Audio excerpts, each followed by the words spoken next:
My husband loves to see me doing certain things. He loves to see me trying a new recipe just for him. Loves when I get dressed up for our date nights, and he especially loves seeing me happy, pursuing my own hobbies, my own passions. But the things he loved to see me do, they weren't for him anymore. And the person he loved seeing me with, it wasn't him either. This is the story of how my picture-perfect marriage fell apart, and how I found out my husband was not just okay with my infidelity. He was encouraging it. It all started subtly. Mark and I had been married for 8 years. We were that couple everyone looked up to. We had the house, the stable careers, the shared jokes, the comfortable silences. But somewhere along the way, comfort turned into complacency. The spark that once lit up a room when we walked in had dimmed to a flicker. We were roommates who shared a bed, not partners who shared a life. I tried to talk to him about it. "Mark, do you feel like we're drifting?" I'd ask. He'd just smile, peck me on the cheek and say, "We're just comfortable, honey. This is what long-term love looks like." But it didn't feel like love. It felt like an ending. Then I started a new pottery class.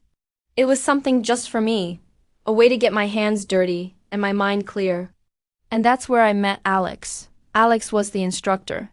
He was passionate, funny, and he saw me. Not as Mark's wife or a lawyer, but as me. He'd praise my clumsy attempts at making a bowl, his hand brushing mine as he corrected my form. A jolt would go through me every time, a feeling I hadn't felt in years. It started with innocent chats after class, then coffee. Then dinner. I knew it was wrong. Every time my phone buzzed with a text from Alex, a wave of guilt washed over me, immediately followed by an undeniable thrill. I was living a double life, and a part of me was terrified of getting caught. But another, larger part felt more alive than I had in a decade. I became more secretive, hiding my phone, making up excuses for being late. I was sure Mark would notice. How could he not? I was a different person. I was happier, more vibrant, more engaged with life. I started dressing up more, not for Mark, but for my pottery class. I'd spend a little extra time on my makeup, pick out a special outfit. One evening I was getting ready for what I told Mark was a girls' night. I was putting on a new dress, one that Alex had complimented the week before. Mark walked into the bedroom and stopped in the doorway. He just watched me for a moment, a strange look on his face. I braced myself for the questions, for the accusation. My heart was pounding. "You look beautiful," he said, his voice soft. "Really, really beautiful. I love seeing you like this. So happy." I was floored. I mumbled a thank you and practically ran out the door. His reaction made no sense. It wasn't suspicion. It was appreciation. It was almost as if he was happy for me. The thought was so bizarre, I pushed it away. He was just being a supportive husband, I told myself. A clueless, supportive husband. My affair with Alex deepened. We weren't just meeting for coffee anymore.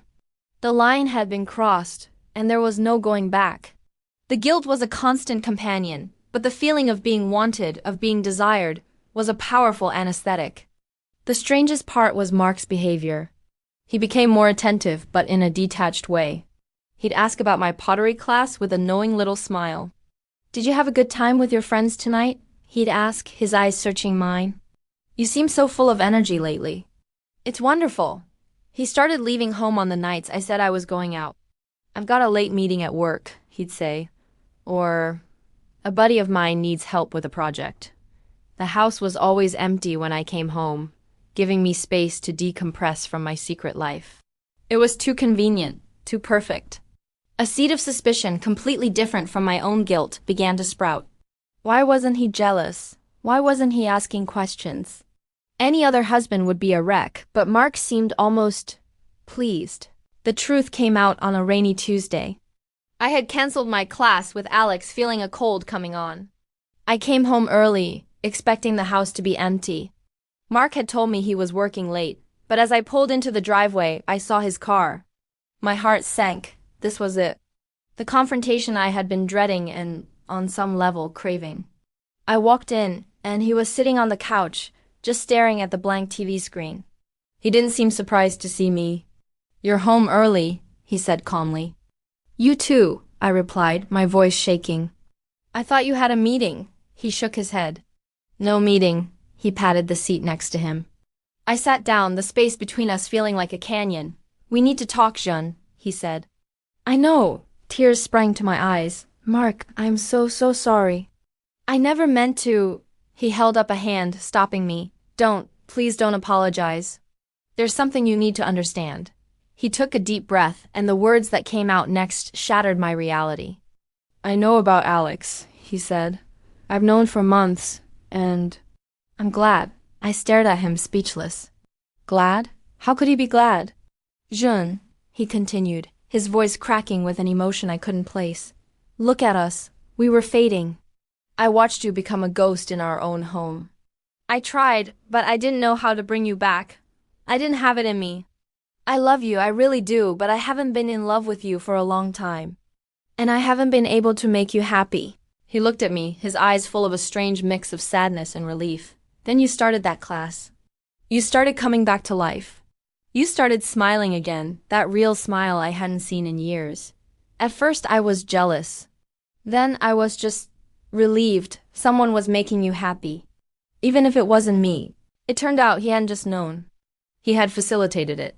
The late nights at work were him giving me space. The compliments on my appearance were genuine. He loved seeing me glow again, even if he knew he wasn't the source of that light. He loved seeing me doing these things, laughing, dressing up, feeling alive, because he loved me enough to want my happiness, even if it meant our end. The revelation was devastating and liberating all at once. My guilt was replaced by a profound sadness for what we had lost. We weren't villains in this story. We were just two people who had gotten lost and didn't know how to find our way back to each other. Our marriage ended, not with a bang, but with a quiet, mutual understanding. It was the most amicable divorce you could imagine. My relationship with Alex didn't last. Once the secrecy was gone, we realized what we had was more about the escape than the connection. Today I'm on my own. I'm still doing pottery, not for a man, but for me. I'm rediscovering who I am outside of a relationship. Mark and I are still friends. We talk sometimes. He's dating someone new, and he seems happy. I'm happy for him. He once told me he loved seeing me happy. I finally understand what he meant. It wasn't about who I was with. It was about the light in my eyes. And now I'm learning to be the source of my own light. And that's something I love seeing myself do every single day. Thank you so much for listening to my story. If you've ever felt lost in a relationship, know that you're not alone. Sometimes the bravest thing you can do is choose your own happiness.